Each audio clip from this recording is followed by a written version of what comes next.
Today on How to Tarot, we have the real honor of being able to try to deliver a message from beyond the veil. Our current Demi says, "My Nan passed in 2018.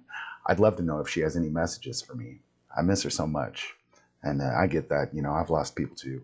It's really hard. So we're going to keep this one as respectful as possible. We're not going to be joking around or anything like that. We're going to take a hard look at these cards and really try to determine what it is that her Nan had to say to her.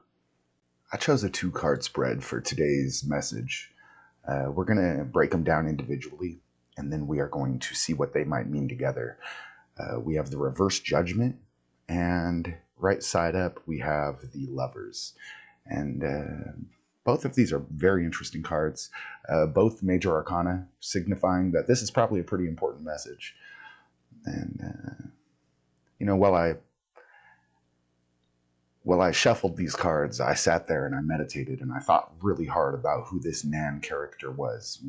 I really tried to wrap my mind and get into her shoes a little bit. And I feel like we made some kind of connection, to be completely honest. I was staring hard at her pictures and just really giving it some consideration. I think I have a firm understanding that your Nan, she is happy. She has found a specific loved one of the male gender that she's reunited with, and she is just as happy as a clam.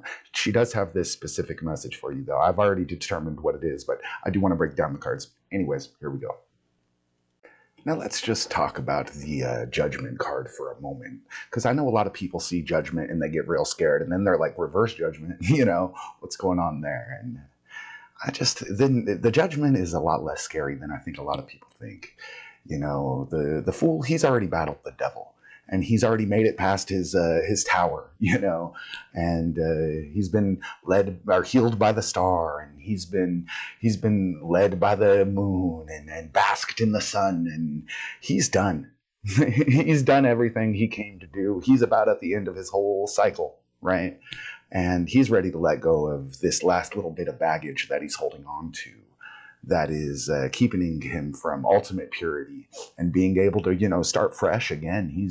The Fool has run his full course, and damn near anyway, and he's about to become a fool again. He's letting go of the things he's gained so he can relearn the lessons and keep the experience going. And it's a very welcome thing at the end.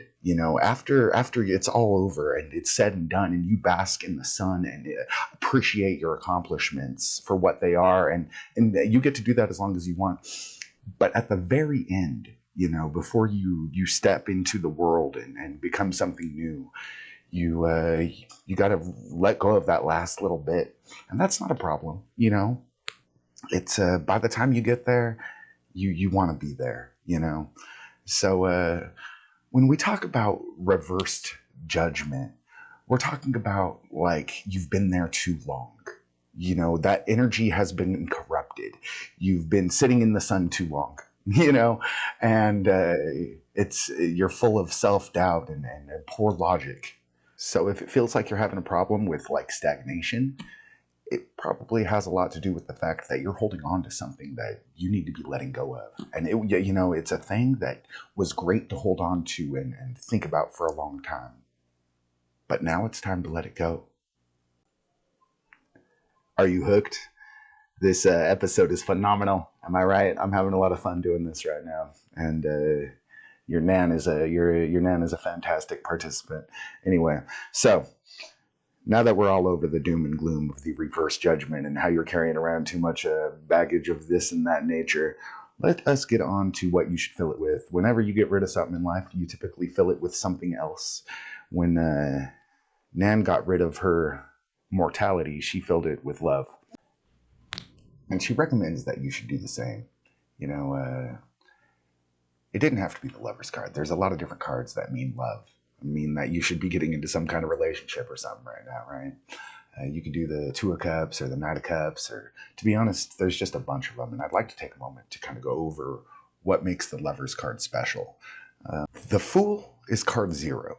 He is outside of the journey of the major arcana, okay? And he's just kind of traveling along each card, learning his little lesson before he can move on to the next card.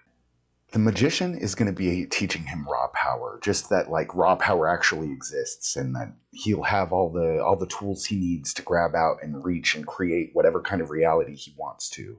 The high priestess is going to teach him about intuition, that sometimes he's not going to know. He's going to have to trust his gut and reach out to her, right? The empress teaches him about motherly love and this and that, and the emperor kind of teaches him about nature and about reality. This is how the world actually works. You know what I mean? The raw force of, dog eat dog, big fish eats the little fish kind of. This is nature.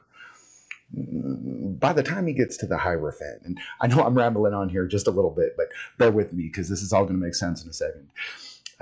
When he gets to the Hierophant wants to teach him about tradition and the raw power of nature, like the Emperor is trying to teach him, is fantastic and everything. But with a little tradition and structure, we can really start accomplishing some things. And this is where the organized religion and things start coming into play, because once you can trick a bunch of people into organized religion and things, you can really accomplish some stuff, believe it or not. Anyways, so he takes what he needs to learn from the Hierophant, and he takes what he needs to learn from the Emperor. And that's really what we're focusing on right now: the nature and the raw power, and then the structure and what is the fool going to do when he gets to the lovers. I think that is the ultimate dilemma: vice and virtue. What is he going to choose? And that's what we're talking about when we get to the lovers. You see the woman standing there with her snake, and it is the temptation. We're talking about the great fall of man right now.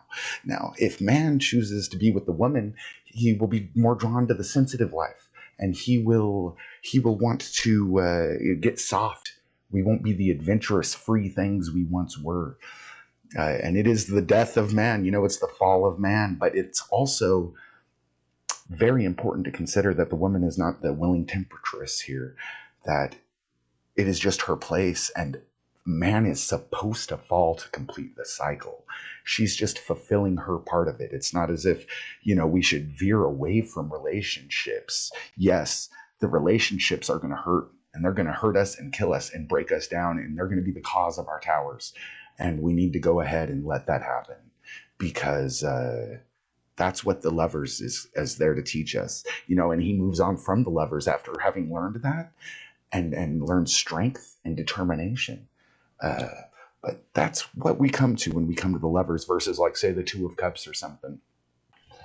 So in summary, I believe that was the message your nan was trying to give you.